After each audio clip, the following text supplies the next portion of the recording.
Okay, so everyone, Assalamualaikum. My name is Usman and I'm student of Trans School Korangi campus. My class name is the Future Navigators. So today we have a very great and honorable guest whose name is Michael Ballard. So today we try to know about him. So let's start our interview without any waste of time. Hi sir, how are you? I'm good, thank you. It's good to be here. Okay. Yes, so before moving on questions, I want to thank you that you come in my show and giving you your valuable time. My honor, thank you. Okay, first of all, please introduce yourself to my audience. Certainly. So I'm Michael Ballard, and the company is called Resiliency for Life. And resiliency is about how our beliefs and values form our attitude, which form our habits, and then our habits determine our happiness, have a big impact on our health, our income, who we choose to have as friends, and lifelong successes or failures.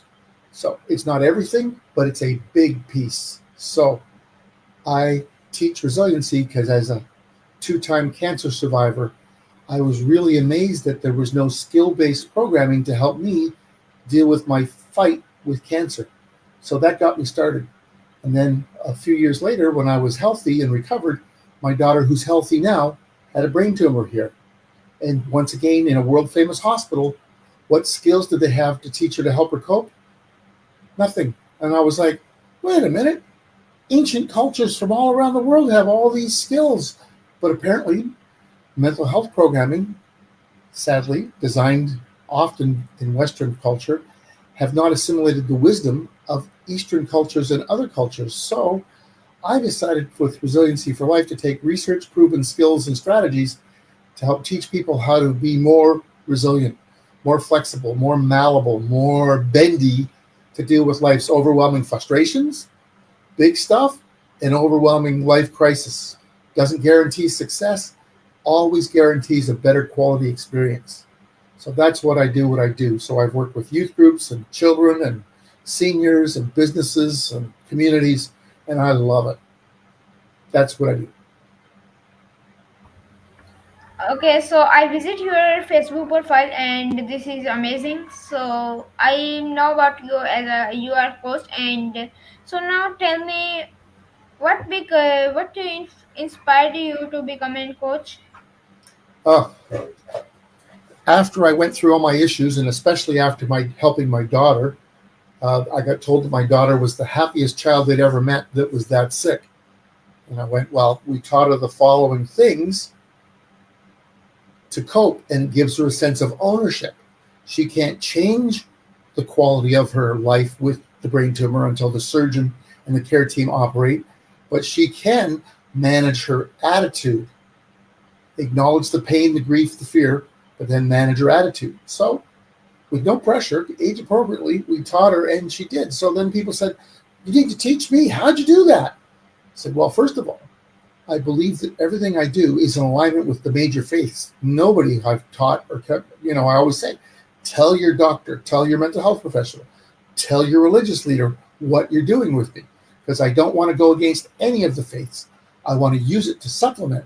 So basically, resiliency is coaching people to go in the direction that serves them best to keep them safe and have a better quality experience regardless of what they're going through, sometimes to greatly increase the quality of the outcomes. So I started off doing half-minute, half-hour talks with people over a cup of tea or coffee. And then it became, would you come to my house and meet my spouse and my kids? We got to do this for the whole family. And then it was like, I got two neighbors that want to talk. And the next thing you know, I was around a picnic table at barbecues with 6 people or 12 people or 5 families as one, they all focused on one person with an illness. Or then it was, would you talk to my sales team? We just lost a big customer. We need to get our energy back and get going being professional. So here I am 25 plus years later, and I've worked with IBM and Bell and the government of Singapore, and I just having the time of my life with it. It's a lot of work, but I love every second of it. Okay, good. So tell me how many and which challenges you faced to become a coach. Oh, lots of changes. So first of all, I had to use more generalized language so that I could deal with people who had English as a second language, which is perfectly wonderful.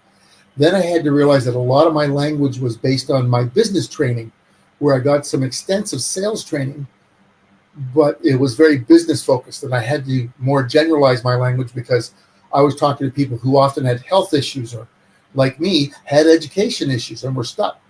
So that was a big one. Then I went off and got certified in a coaching program for athletes because I found the business coaching in the 90s and the early 2000s was very intellectually focused, which is important, but it didn't have any emotion or physical. So to coach somebody, you got to coach the whole person. So I went and got certified again in the coaching program when it was upgraded later in the mid 2000s, early 2000s. So that was to make sure I had a good, safe process, because safety is important too, because nothing I do is a cure. What I do is a supplement to help people deal with what they're going through so they're safer and have a higher quality experience to impact the outcome. So those were the things that I wanted to make sure I wasn't getting in my way or my client's way. And sometimes I've worked with kids as young as 3 and 4 years old.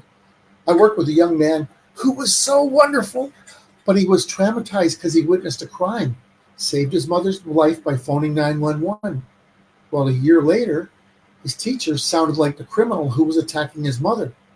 So he was having real-time outbursts in the classroom. So the school board didn't teach skills. They diagnosed him as having PTSD, and they diagnosed him with behavior issues, but they wanted to kick him out of school. That's not right. That's not fair. You're victimizing him again. He was a hero. And because our medical system and mental health system don't teach skills, and he was too young for pills and too young for talk therapy, he was sort of just going to be thrown out. And the mother found me, and I don't cure anything, but I gave him skills for calmness. I gave him skills to comprehend what he was going through, to manage what I call manage his energy. We don't call it feelings, because for some people, some families, some communities, feelings are considered inappropriate. Well, they're very appropriate in my world, but we call it managing your energy so that you could have better safety and better outcomes. And within 5 weeks, 5 sessions, and listening to our audio programs for calmness, we helped him manage his energy so that there was no more school outbursts. And a school teacher said, "It's like he's a different child." Wow. So that's the sort of thing I love to do. The 87-year-old lady who said, "I still got all the stuff going on, but because my eyesight's going, they just want to put a diaper on me and have me mess my pants at night instead of coming in helping me walk to the bathroom in the middle of the night. I am not doing that." So she was getting up and panicking. So I taught her some breathing skills to be calm so that she could then push the buzzer to get nursing help, to go to the bathroom and not feel urgent about everything. So those are some of the reasons why I do what I do, and it's exciting.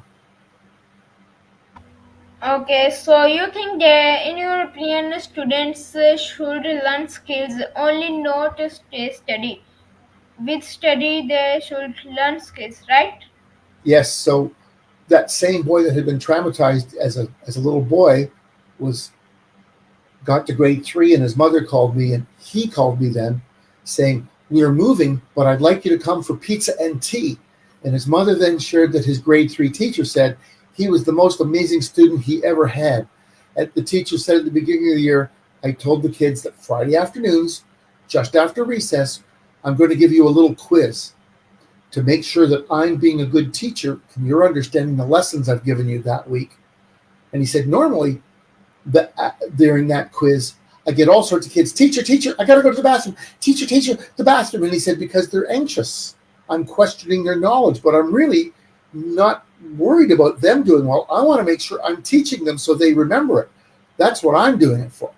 Well, this young man, he said to the mother, put his hand up and said, "Teacher, if you practice the skills that my friend Michael told me," that just touched my heart. I hadn't seen him in 2 years, and he still remembered what I taught him. "It'll help your brains come out on the test." So I taught him belly breathing, diaphragmatic breathing. I taught him triangle breathing. Do we have time to teach triangle breathing? Yes? So triangle breathing is you put your finger at the top of the screen and pretend you're going to draw a triangle. And you breathe in. 1, 2, 3, and hold.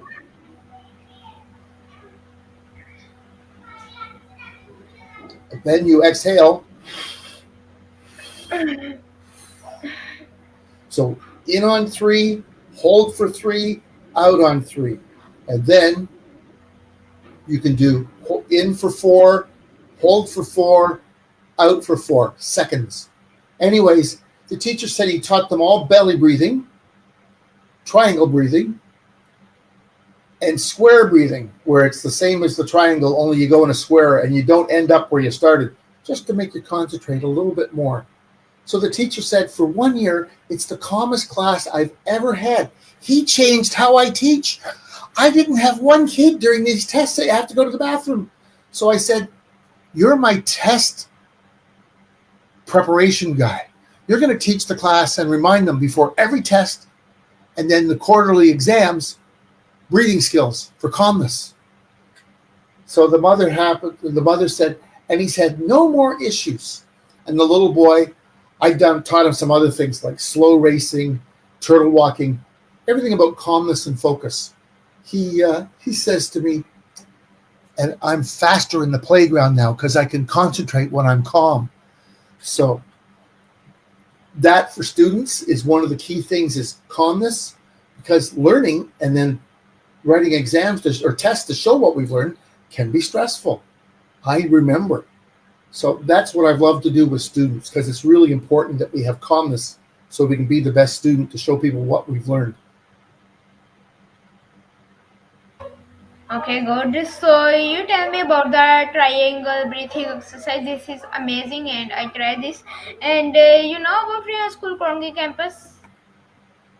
Sorry, I missed the word. Rehan School Korangi campus. Oh, yes. Yep, you can do it on a whole campus. Yes. So in Facebook, Rehan School Korangi campus page, and there is we do a yoga and meditation in morning. When we go to Smart. school, after assembly, we do yoga and meditation. Very wise. I learned a lot of my breathing skills through choir at House of Worship, martial arts teacher, and my favorite, I had some very good physical education teachers, but Mr. Edward Sargentson taught me breathing skills, and he taught me another skill that was very important called visualization. I don't know if you've practiced it, been taught it yet, but visualization is you take what you want to learn and you break it into pieces and you practice it here and here in advance. And when I say here and here, you think and feel, practice it. What do you want to do? And so he first taught it to me about catching a football. I have above average hand size, so should make it easier, right? I was anxious to the point where I could not catch the football. I was like, oh, what am I going to do? It's coming at me fast. Whoa! Mr. Sargentson, when I was 12 and 13, said, Michael, put your feet on the ground and plant them shoulder width. Michael, you got big mitts, big hands. Imagine the ball's coming. You see it throw. It's spiraling. It's coming in. It's coming in. It's coming in. It's coming in. It's coming in. And you caught it. My success rate went from about 2 out of 10 times to about 9 out of 10 times after only 20 practices. You went, see, visualization really works. So that was another skill that to be resilient, whether it's as a student in grade 1 or a student in grade 9 or a university student, we can all practice. So before writing a test, I practice calmness. I practice remembering that I have studied. I have practiced the exam questions. I have practiced. I am wise enough. I just have to remember to be calm and focused. And the triangle breathing and the visualization and other skills all make the difference. And the meditation and the yoga are also a wise set of practices, because human beings are much more capable than most of us give us credit for. And one other thing to tell your listeners and remind them is, be careful how you talk to yourself here. A lot of us talk to ourselves in here in a less than polite manner. So as I was taught to catch the football, my coach, Mr. Sargentson, said, Michael, you have the skills. You've got the mitt size. Most people would love to have hands that big to be in sports. So you just have to believe that it's possible. And when I started to believe, and he broke it down and made me help me understand, I got very much improved in the process. So yes, it applies to school, managing health, your job, advanced education, being a community member. These skills all apply everywhere. Okay, so now I want to invite you in our school, Rehan School, Korangi campus. So when you come in Pakistan, so also come in Rehan School, Korangi campus and give a session. I would be honored to do that. I would be very honored. And if we can't do it in person, we could do it online. Yeah, good. Okay, so when you are coming in Pakistan? That I don't know. I've been invited, but we've always had travel plan issues. So we will see what we can do. Okay, so when you have traveled to Pakistan, so kindly come in Rehan School, Korangi campus. Well, we'll have a conversation offline where we exchange email addresses, and I will put it in the calendar, and I will introduce you to people who might be able to help make that happen. Because I'd be honored to come to several schools. It would be very important to do and share. So now my next question is from you. How do you manage stress in your work? How do I manage Stress. sickness? Well, part of Stress. I keep missing the last word. How do I manage? STRESS. Stress. You're going to have to write it in the private chat. My ears have failed to work. Oh, perfect. Stress, yes. It's amazing sometimes how I think I'm a good listener. I heard you say the word, and my brain went, what did he say? Anyways, managing our stress partially is, how do you define yourself? If there's a picture in a private dictionary that only you can see, it's your personal private dictionary, we all have defined ourselves. From the day we were born, others have told us what they think we are.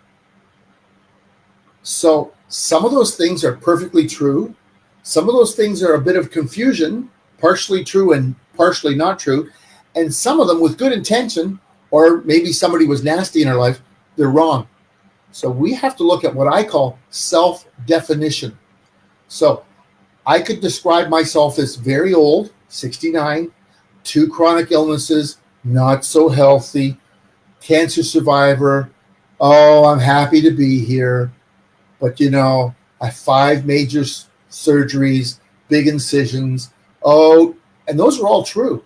Or I could define myself, not like the first time, but, I'm really lucky. I have 2 chronic illnesses, but I've learned skills and got medical care so that my health is way above average compared to most people my age or even 20 years younger.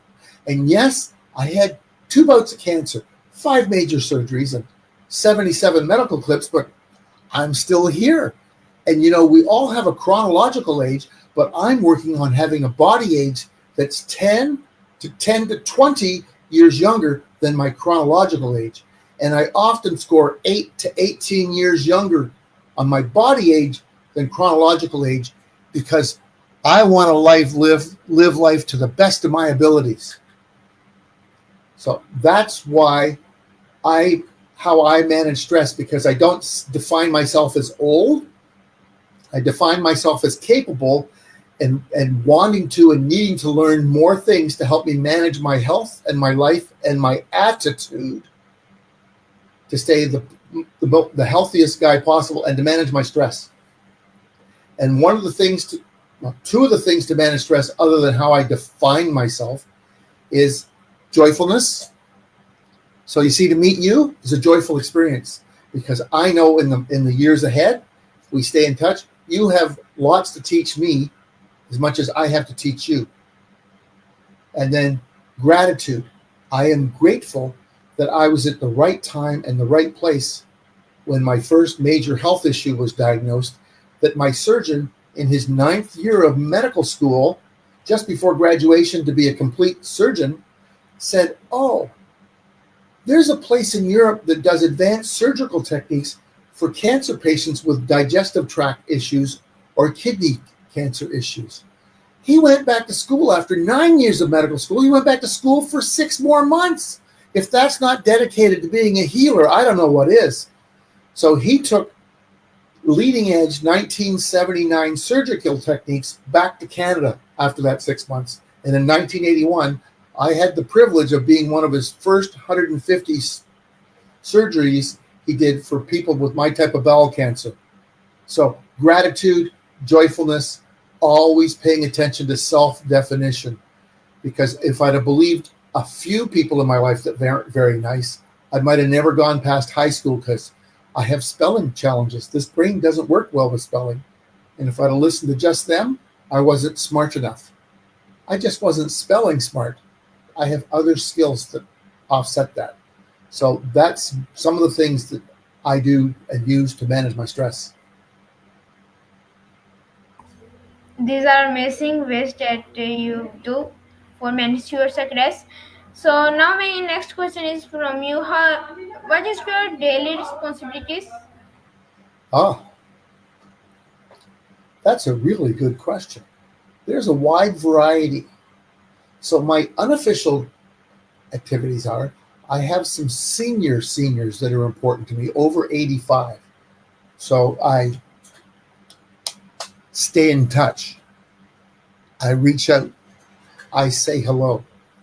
Now, it's important to be very respectful to my seniors, but one of the things I've learned from them, and some of my senior friends have passed, one at 97 in the last few years, one at 93, and they tell me that as they got older, people stopped having fun with them. So it's important to be very, very respectful, but they still like a silly joke. They still like a little bit of joyfulness and gratitude. So my friend Ralph has just had to move somewhere where somebody can keep an eye on him twice a day to make sure he's safe because he's not as stable on his feet. So I teased him that he's moved to the south of me. So I teased him that I'm uptown Mike and he's downtown Ralph. It's just a little bit of nonsense. There's no disrespect meant, but I leave him a voicemail. Downtown Ralph, guess who this is? And I hang up. So he calls me back when he's finished his lunch or bathroom and, "Okay, young man, I heard that message. What's up?" And it's just a little bit of joyfulness back and forth. So that's one of my daily things that sometimes I do twice in a day and sometimes I do once every couple of days. But it's staying in touch with my elders that are important to me.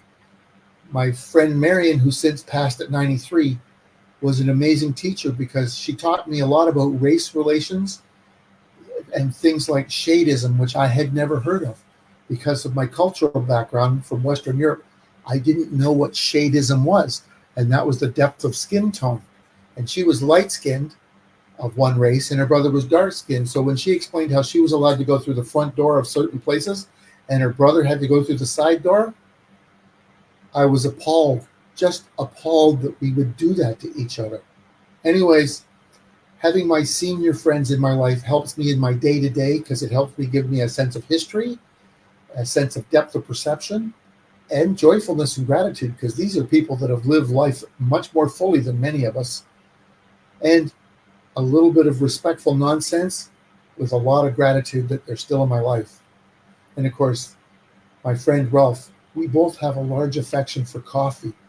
So he'll say, "It's good to see you." And I'll say, "Well, I guess so, but I'm here for the coffee." And then he laughs because I'm being silly and irreverent. But he knows I don't really mean it. But after we're talking for a while, I go, "I'm still waiting for my coffee." So it's nonsense with respect and done with love. And so it's fun to be honorary nephew, son, brother to this gentleman of 92 years. And I'm having a birthday next month. So I told him, "I'm gaining on you." And he goes, "Yes, but in July I pull ahead again." because we have more than a couple of decades of age difference. But that's something that's very important to me to do frequently. Uh, my health is a daily duty. So 4 to 5 days a week, exercise, age appropriately. One of the things I noticed with my friends as we've aged is somewhere between 25 and 35, a good third to half of my friends stopped staying fit. It was too much bother. They were too busy. Well, you don't have to be Olympic fitness to be fit. You can still strive for that 12 to 20 minutes 5 days a week just to stay in good, what I call good tone, so that should something happen, a car accident, a trip and fall, a health issue with what's going on the inside, if you're in good tone, all my medical people have told me in the 5 times I had to go for cancer surgery, Michael, you're really lucky you were in good shape. Well, I wasn't Olympic athlete in good shape. I wasn't a provincial state level athlete, but I was in good tone. I was in, 12 to 20 minutes of good exercise vigorously every day. Break a sweat often, but not always. So it's important to stay fit. What do you put in here for fuel? Your food, that's a daily duty. Don't eat perfect. Perfect is boring. So I'm diabetic type 2. If your mother and your grandmother has it, the statistic will tell you that 80% of us will become diabetic at some point. I knew at 40 that was possible. So I, somewhere between 30 and 40, cut my sugar way down. No more white sugar in my house. But that doesn't mean I didn't make the odd batch of oatmeal, raisin, cranberry, multigrain cookies, somewhat like my mother made, except that I don't eat 6 at once. I have 1 or 2 with coffee and then exercise to burn off the sugar. But oh, does it taste good. And it's great, powerful memories of my mother when I was 6 that baked me those cookies. So moderation, moderation. So I generally have 19 really healthy meals a week from all the food groups. And 2 meals a week, some would say, are cheat meals, but they're very satisfying in taste and bring back memories of being a kid. And the same goes with desserts. I often don't have desserts. However, if I'm going to eat ice cream, and as a diabetic, one should not have ice cream except in tiny amounts, I save my money and I have really good stuff and have a small helping. Oh, it's so good. Oh. And I remember my mom and dad, chocolate ice cream, vanilla ice cream, butterscotch, fudge. Not often, not even once a month, but yummy. So what fuel do you put in here? And another daily duty, what do you allow to enter here and here? A phone with internet is amazing, but there's a lot of junk on the internet. There's a lot of junk that passes as news. So I have myself on a social media diet. I love to watch music, but be careful what the lyrics are. I love to watch talent shows like Britain's Got Talent, Canada's Got Talent, America's Got Talent. The man that can beatbox while playing a pan flute, unbelievable. Who knew anybody could beatbox that well?